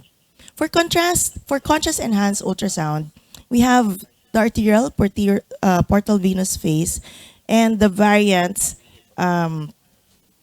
would also help with staging, because it's important to know whether there's a tumor thrombus, meaning there is a blood vessel that is thrombosed. Is that just a blood vessel that's thrombosed, or is it tumor, extending into the intravascular system? So the management is completely different, right?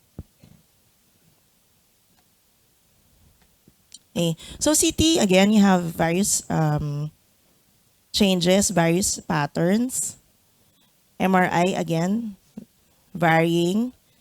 May I have 2 more minutes? I'll take up the Q&A. I'm like 2 minutes away.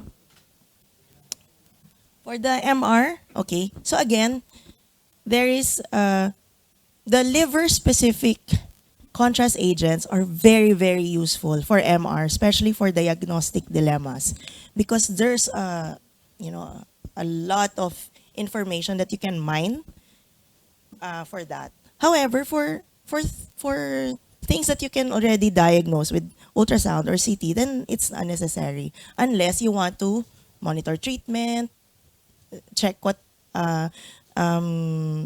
check effects of new treatment, etc. So otherwise, if there's no indication, there's no need to spend so much money. Okay, let me just.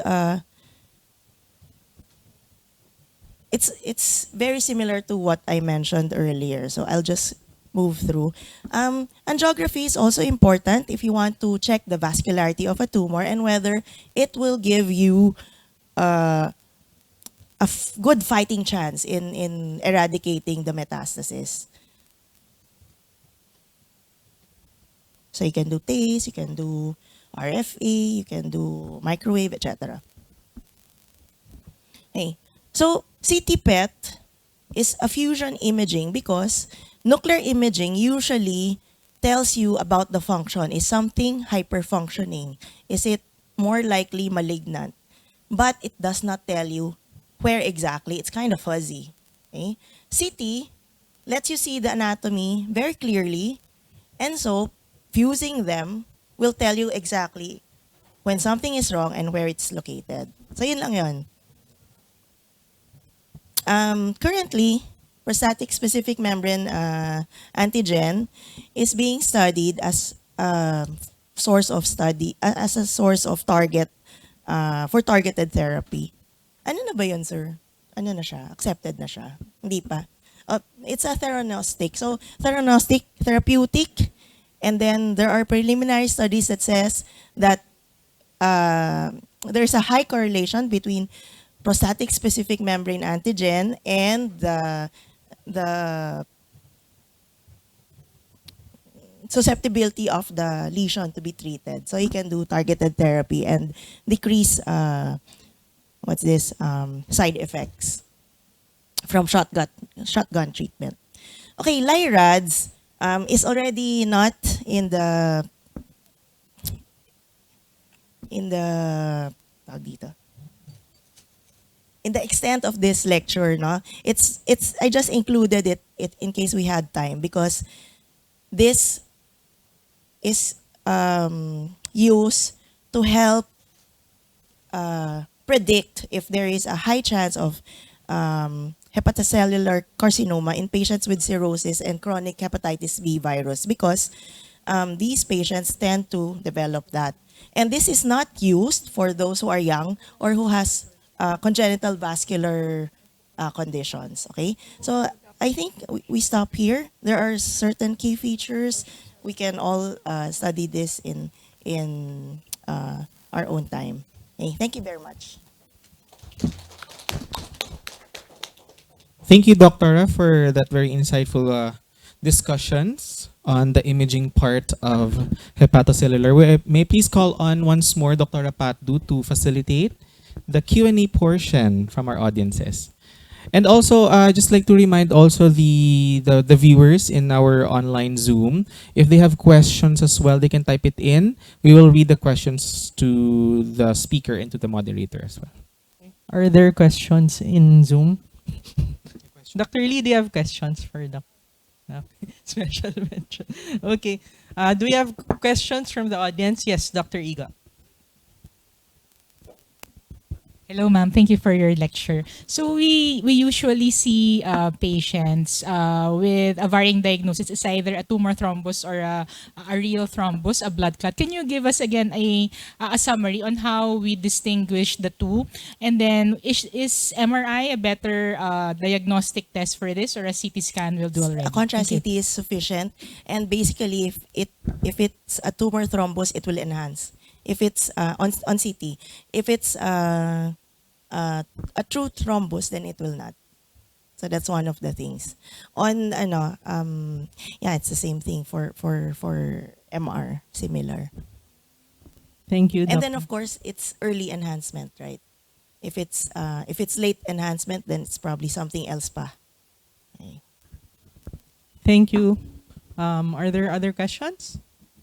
Yes, Doctor. Maybe just one question. Doctora, is there any parang predictive factors where you would say use liver-specific contrast outright and not maybe employ a contrast-enhanced CT or MR?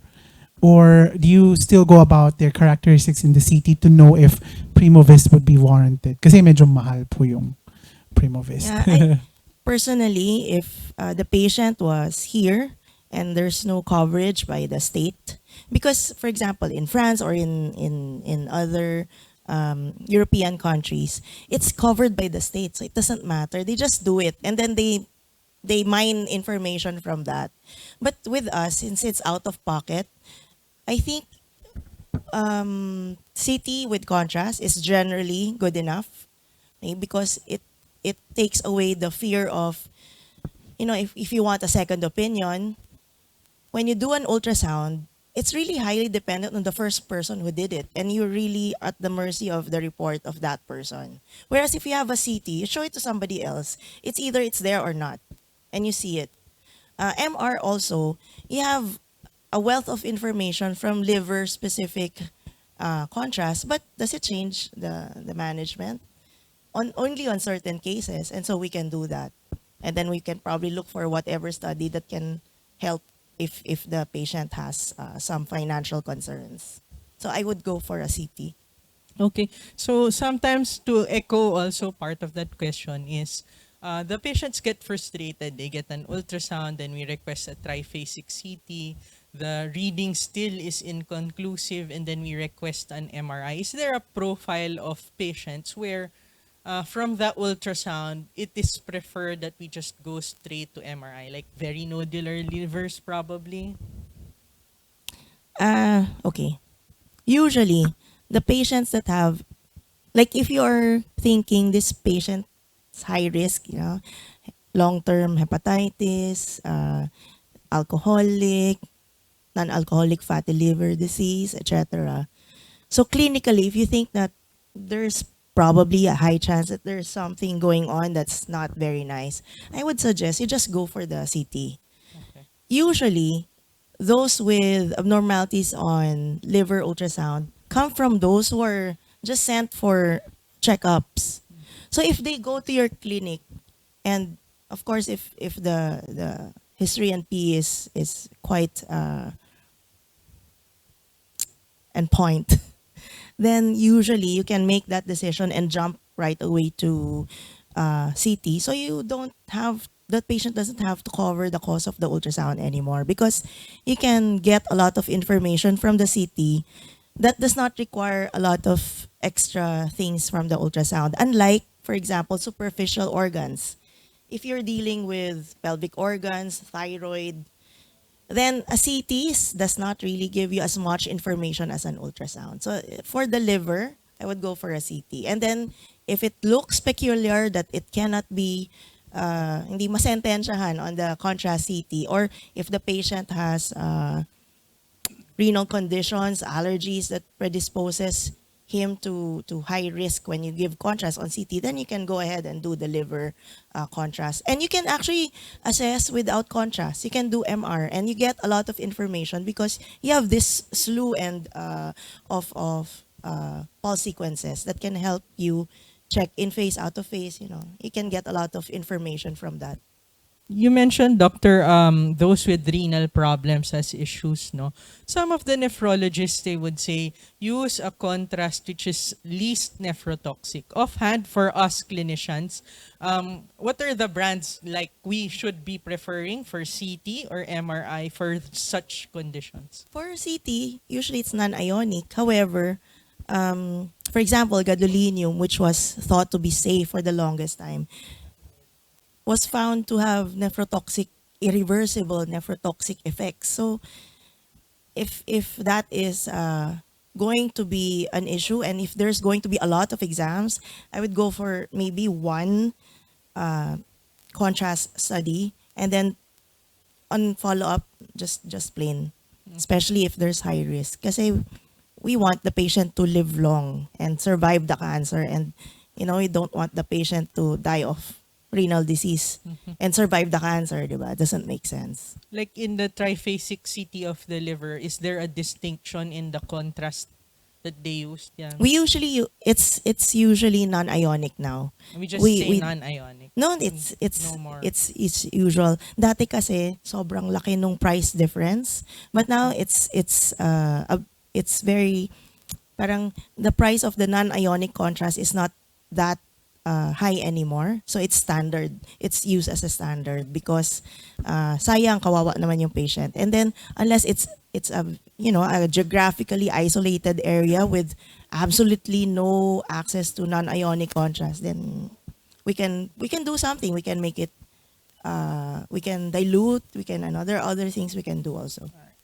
So for safety in those areas where we have issues of Tapos access. matipid ka pa kasi 2 patients yung Okay. Sige, Doc. So siguro in areas where, kasi in our practice in Asian, that's the default. They use non-ionic. Maybe if we go out there, we don't know the you can presence. just write non-ionic. Okay. Run Thank ionic, you. please. Parang no. You're customizing your Just orders. to be sure. Okay, Of course, thank you, that's Doc. very helpful. Thank you. In terms of the radiology reporting, we clinicians appreciate yung LIRADS, no? It gives us a lot of information. Do you think in the Philippines, this is something Standard? that we have to work on in terms of implementing to the radiologists? Or do we, I think if your radiologist is CT MRI boarded, they think it's disservice not to do that because it really helps with management. Pero for example, if their practice is in a place where the CT is not as high resolution, then maybe that is one of the things that can limit the report, in my opinion. I don't think it's really because tinatamad sila, ganyan. I think it's really because it's not possible given the study that they The have. quality. The of quality. imaging. Okay, thank you very much. Are there questions from the floor? You gave us a little bit about the quality of, the description of the different metastases that might suggest what primary there is. So the peripheral enhancement for colorectal and pancreatic. There are descriptions of liver mets presenting as cystic mets. So for us clinicians, what are the tips that you could give us where parang dapat po we increase our suspicion that this is mets versus your usual hepatic cysts? What should be we looking for? Like squamous cell CA, colon CA, So first, high index of suspicion. Pag suspicious yung clinician, tas super experienced na, we go, okay, we will throw the book and look at every single thing that can point to that. But usually, if there is liver cysts, so mga 1, 3, ganyan, 1, 2, 3, we check the kidneys. If there are renal cysts, more likely cysts siya. Pero kung isa lang siya, tapos we try to follow up, doesn't increase, ganyan, it's stable, okay din yon. But if there's sudden increase in size and changes in the contents, because if it's cystic mets, there will be necrosis at some point. So it will be different. It will become hypoechoic. So there's a bit of time, although not as long a time as renal cell carcinoma, for example. Longitudinal comparison might help in such situations. I guess last question. You mentioned fusion PET studies to help us out in the diagnosis. So what we usually do is if they have CT, we can request for fusion PET CT for these. For staging. For staging. For staging. Sometimes for diagnosis, baseline. we also For baseline, yes. ask use the fusion PET studies. Can this be done if the baseline imaging is MRI? It Yes. doesn't matter. Yes. And then, in fact, if your resources is a bit limited, instead of doing the liver-specific MR, you can jump to the CT PET because it gives you both a picture of the function and the location. Thank you. Diba? Kasi if you're budgeting resources, then we can't give the best possible diagnostic. We have to work it in the budget and prioritize treatment and management. Thank you, Doctor. I think we can proceed to the next segment.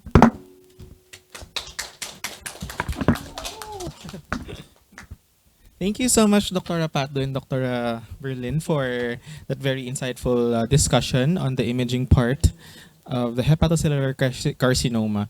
So at this point, I would like to invite everybody to take a break for 10 minutes. We're still waiting for the next speaker. Also, I forgot to give the certificate to Dr. to Dr. Go. The same certificate is awarded to Dr. Berlin Melissa Go, given this 25th of July 2025 at Asian Hospital Medical Center, signed by Dr. Corazon Ngelangel and Dr. Rivera.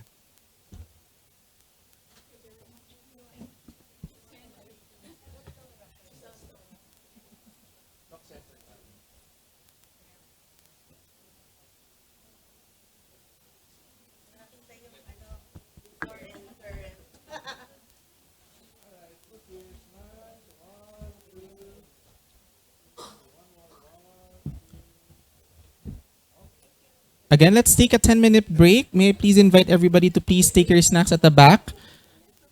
After that, we'll proceed to the next speaker. Thank you.